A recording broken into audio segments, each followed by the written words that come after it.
Good morning students. पिछले class में हमने डील किया जिस टॉपिक को, वो था प्लाज्मा मेम्ब्रेन। प्लाज्मा मेम्ब्रेन किस चैप्टर से रिलेटेड था? The fundamental unit of life that is called cell.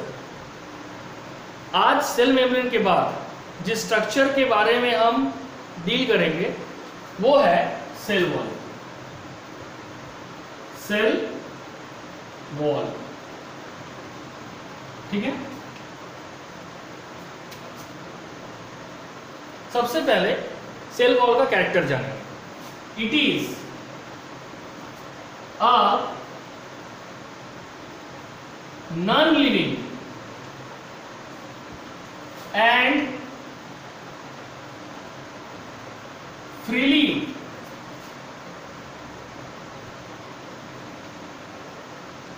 Permeable. ये non living and freely permeable है, मतलब कि ये हर किसी सब्सटेंस को अपने सेल के अंदर आने या जाने देता है, सेल वॉल के अंदर या बाहर जाने देता है, ठीक है। मतलब यहाँ पे ना कोई सिलेक्शन है ना कोई रिस्ट्रिक्शन है। And is secreted by the cell itself। और इसको सीक्रेट कौन करता है? It is secreted by the cell itself. क्यों करेगा? To protect the plasma membrane and cytoplasm, ताकि किसको प्रोटेक्ट कर सके? प्लाज्मा मेम्ब्रेन और साइटोप्लाज्म। नेक्स्ट होगा केमिकल कॉम्पोजिशन, है ना। तो केमिकल कॉम्पोजिशन क्या होगा? It is made up of, किससे बनता है? फाइब्रस पॉलीसैकेराइड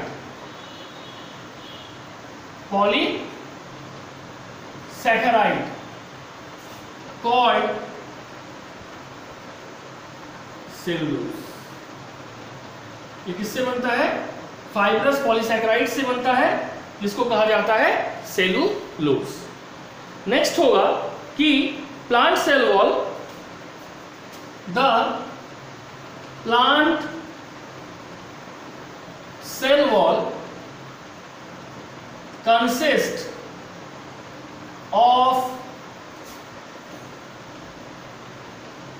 tiny का मतलब छोटा, या consist of, the plant cell wall consist of a tiny cellulose fiber, है ना, tiny cellulose fiber।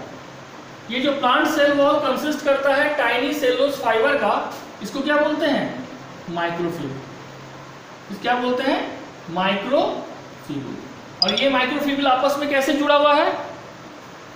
It is glued together by polysaccharide. ये किसके द्वारा जुड़ा हुआ है?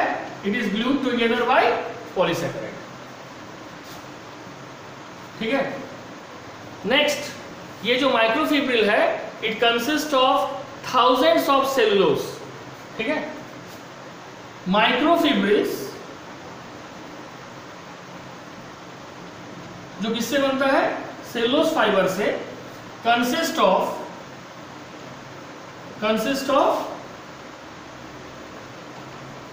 Thousand of cellulose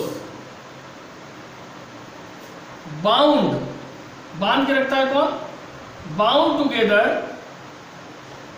bye pectin and hemicellulose, ठीक है। तो देखो, सबसे पहले सेल वॉल है क्या? तो सेल वॉल एक नॉन लिविंग और फ्रीली परमिएबल है, जो हर तरह के एटम, आयंस और मॉलिक्यूल को परमिशन देता है कि वो सेल वॉल के अंदर भी जा सकता है और सेल वॉल से बाहर भी आ सकता है। दूसरा, इसको सीक्रेट करता है बाय द सेल इटसेल्फ। क्यों? प्रोटेक्शन के लिए। किसका प्रोटेक्शन? प्लाज्मा मेम्ब्रेन और साइटोप्लाज्म। नेक्स्ट केमिकल कॉम्पोजिशन, ये फाइब्रस पॉलीसैकेराइड का बना हुआ है जिसको बोलते हैं सेलुलोज। जो प्लांट सेल वॉल है ये कंसिस्ट होता है सेलुलोज फाइबर से बना हुआ होता है जिसको बोलते हैं माइक्रोफिब्रिल्स, और माइक्रोफिब्रिल आपस में जुड़ा हुआ है किससे? Bye polysaccharide. हर एक माइक्रोफिब्रिल में 1000 ऑफ सेलुलोज होता है और जिसको बाउंड कौन करता है? Pectin and hemicellulose. अब ये जो तुम्हारा सेल वॉल है ये बेसिकली किस में पाया जाता है? बैक्टीरिया में, फंजाई में और प्लांट सेल में। प्लांट सेल में केमिकल कॉम्पोजिशन हो गया सेलुलोज, फंजाई में इसको बोलते हैं चिटिन या फंगल सेलुलोज, और जो ये है बैक्टीरियल सेल वॉल उसमें हम बोलते हैं पेप्टिडोग्लाइकेन। क्या बोलते हैं? पेप्टिडोग्लाइकेन। अब सेल वॉल का फंक्शन क्या है? सबसे पहला है it maintain the shape of the cell, पहला। दूसरा, it enable the aerial part of the plant. जो एरियल पार्ट है, aerial means part of the plant which is in contact with air, जो कौन कौन सा होगा? स्टेम और leaf. It enable the aerial part of the plant to remain erect, सीधा रहने में, and the leaf to face the sun. Third, ये किसी भी प्लांट को मैकेनिकल इंजरी से बचाता है। फोर्थ, हर एक प्लांट का जो सेल वॉल है उसमें स्मॉल पोर्स होते हैं जिसको कहा जाता है पिट्स। सेल वॉल में क्या पाया जाता है? स्मॉल पोर। स्मॉल पोर का नाम पिट्स, और इस पिट्स के थ्रू साइटोप्लाज्मिक चैनल बनता है दैट इज कॉल्ड प्लाज्मोडेस्माटा। यानी सेल वॉल हेल्प करता है to connect between one cell to another cell through a cytoplasmic bridge that is called plasmodesmata. ठीक है, तो ये हो गया सेल वॉल का डिटेल। ओके, अब हम लोग नेक्स्ट जो टॉपिक पढ़ेंगे वो है न्यूक्लियस। न्यूक्लियस को कहा जाता है मास्टर ऑफ द सेल। क्यों कहा जाता है ये समझो। ठीक है,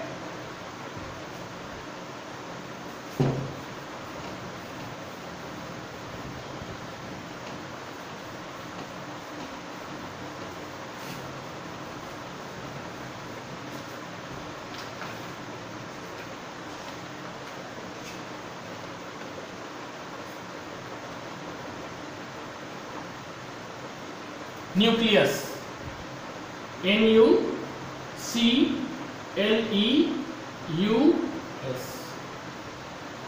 ठीक है, न्यूक्लियस क्या है? ये एक large centrally located cellular component है।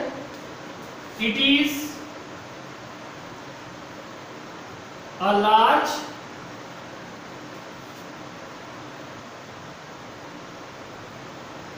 Spherical component of the cell। हम जो नोट्स प्रोवाइड किए उसमें सेंट्रल है, लेकिन यहां पे एक ऑब्जेक्शन बताया जाता है। क्यों? देखो, position of nucleus, position of nucleus. जो न्यूक्लियस का पोजीशन है वो प्लांट और एनिमल में अलग अलग है। प्लांट सेल और एनिमल सेल। प्लांट सेल में न्यूक्लियस पेरीफेरी में है। पेरीफेरी मतलब सेल के एक कोने में है। क्यों पेरीफेरल होगा? जैसे ये पूरा पूरा बोर्ड है, इसका जो कोना है ये पेरीफेरी है। तो पेरीफेरी में क्यों है? Periphery due to central vacuole, क्योंकि प्लांट सेल के सेंटर में कौन है? Central vacuole. लेकिन एनिमल सेल में ये सेंट्रली प्लेस्ड है। कहां पे पाया जाता है? सेंट्रली प्लेस्ड, यानी सेंट्रल पोजीशन में पाया जाता है। क्योंकि एनिमल सेल में या तो वैक्यूल एब्सेंट ही होता है, और अगर होता भी है तो बहुत ही स्मॉल और डिस्पर्स्ड होता है। अब नेक्स्ट आओ केमिकल कॉम्पोजिशन। केमिकल कॉम्पोजिशन, ये जो न्यूक्लियस होता है इसमें पाया जाता है, ठीक है, प्रोटीन, डीएनए, आरएनए और लिपिड। ठीक है, ये जो प्रोटीन है ये 80% है, ये जो डीएनए है ये न्यूक्लियस में 12% है, 12%, आरएनए इज 5% और लिपिड कितना है 3%। ये हो गया chemical composition of the nucleus. ठीक है,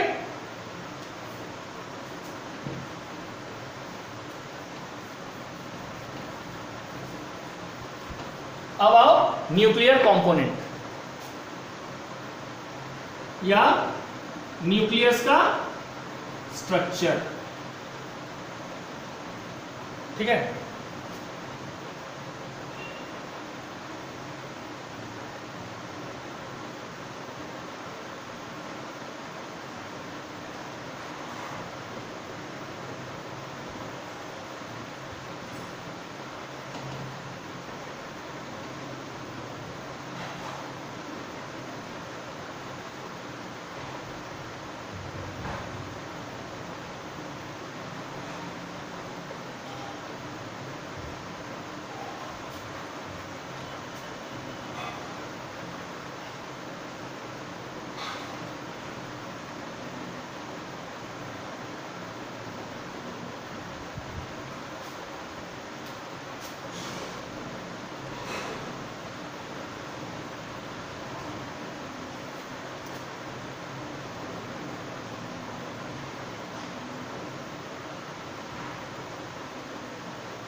देखो न्यूक्लियस का जो स्ट्रक्चर है, इस न्यूक्लियस में 4 पार्ट है।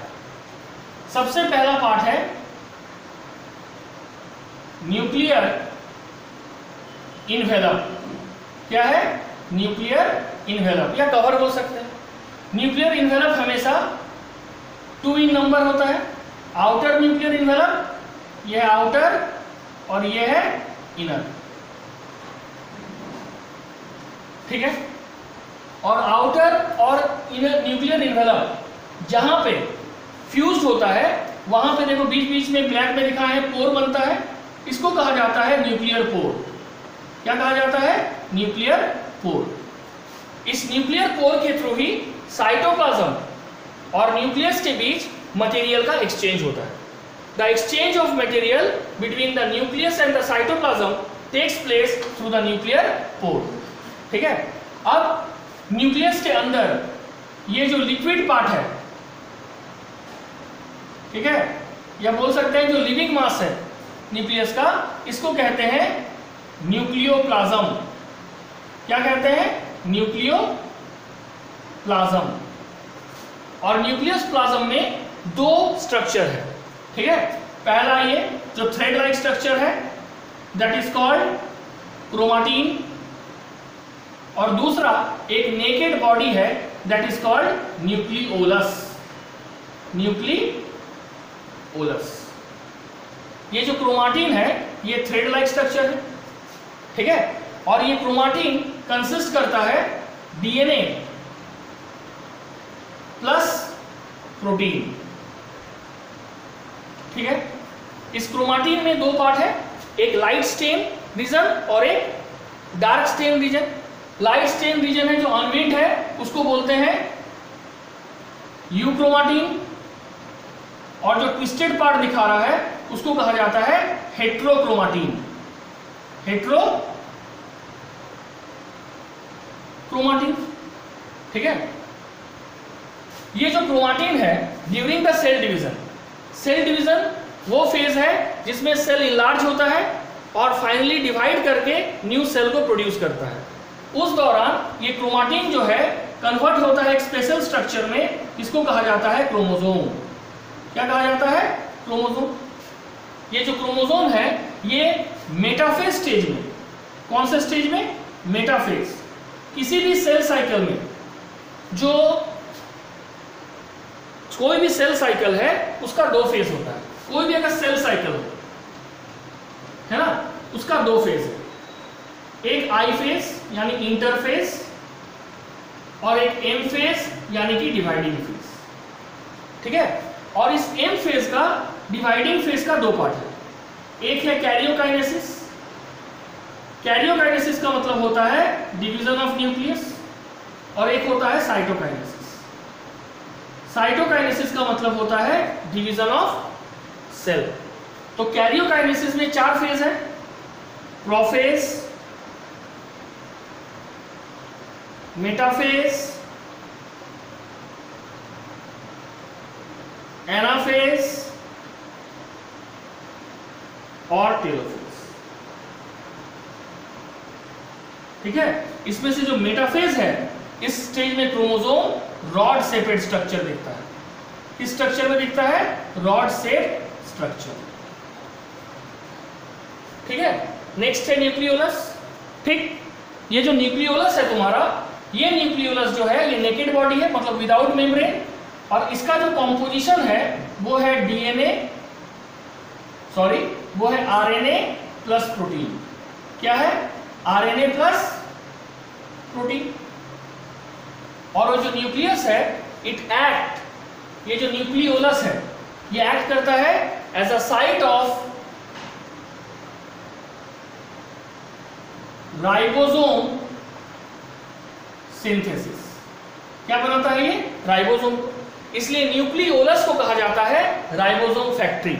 न्यूक्लियोलस को क्या कहा जाता है? न्यूक्लियोलस को राइबोसोम फैक्ट्री। अब हम लोग आते हैं थोड़ा क्रोमोसोम के डिटेल स्ट्रक्चर के बारे में, है ना।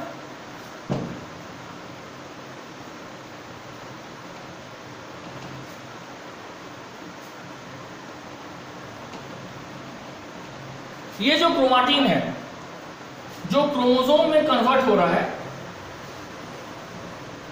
ये क्रोमोसोम मान लो इस तरह का है, तो इसके ये जो सेंटर में पोजीशन है, इसको कहा जाता है सेंट्रोमेयर। क्या कहा जाता है? सेंट्रोमेयर। ठीक है, और ये जो तुम्हारा सेंट्रोमेयर है, इसके दोनों आर्म को, यानी क्रोमोसोम के दोनों आर्म को क्या कहा जाता है? दोनों आर्म को कहा जाता है क्रोमाटिड।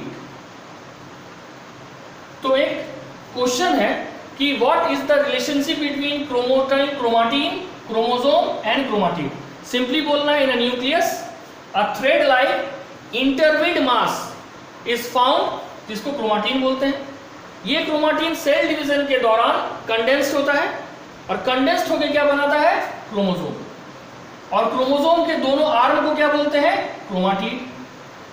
ठीक है, और इस क्रोमोसोम का या क्रोमाटिन का न्यूक्लियर कंपोजिशन क्या है? डीएनए प्लस प्रोटीन, है ना। और इसमें एक हेरिडिटी यूनिट पाया जाता है, इसको कहा जाता है जीन। ठीक है, अब ये जो क्रोमोसोम है, इस सेंट्रोमेयर के पोजीशन के आधार पर 4 तरह का है। ठीक है, जैसे देखो ये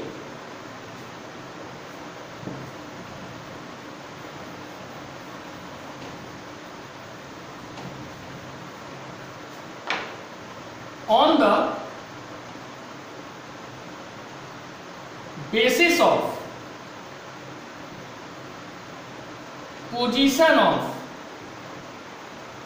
centromere, chromosome are of following types।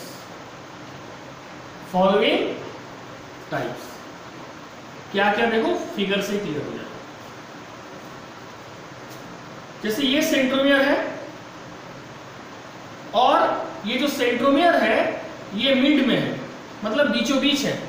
It is the centromere is equally placed on both side of the chromatid. इसको बोलेंगे मेटासेंट्रिक। क्या बोलेंगे? मेटासेंट्रिक। जब सेंट्रोमियर मिड पोजीशन से थोड़ा सा ऊपर हो, है ना,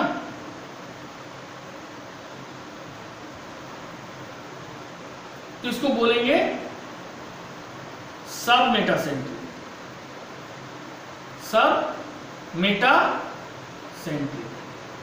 ठीक है,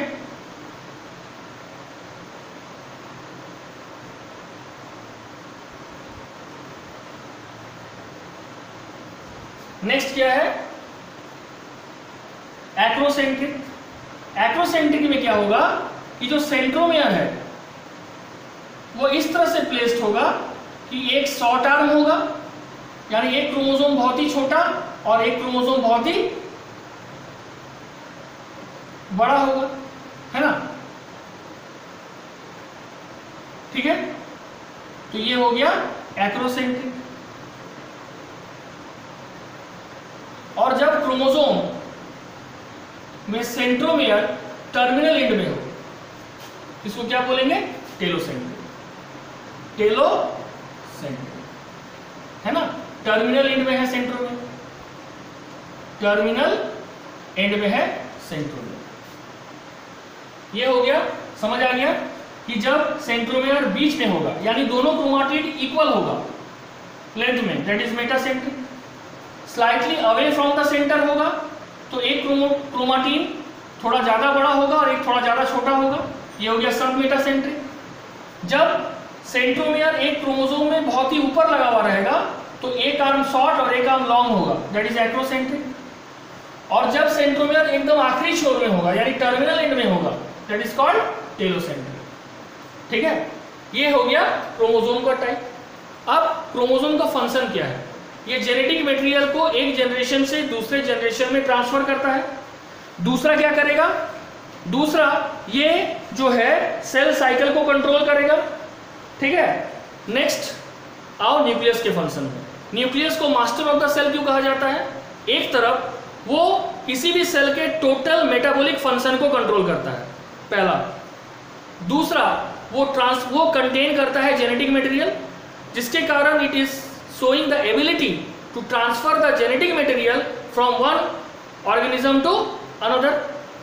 दूसरा ये सेल साइकिल को न्यूक्लियस कंट्रोल करता है ना, तो ये न्यूक्लियस का कैरेक्टर है। दूसरा वो सेल ग्रोथ को भी कंट्रोल करता है, बिकॉज जो स्ट्रक्चरल प्रोटीन है उसके सिंथेसिस को कौन कंट्रोल कर रहा है? न्यूक्लियस। और हम अगर स्पेशली न्यूक्लियस के बारे में स्टडी करें तो न्यूक्लियस का और एक नाम है कैरियन। क्या नाम है? कैरियन। और जो न्यूक्लियस का स्टडी करता है उसको बोलते हैं कैरियोलॉजी। क्या बोलते हैं? कैरियोलॉजी। ठीक है, तो that's all about nucleus. That's all for today, thank you.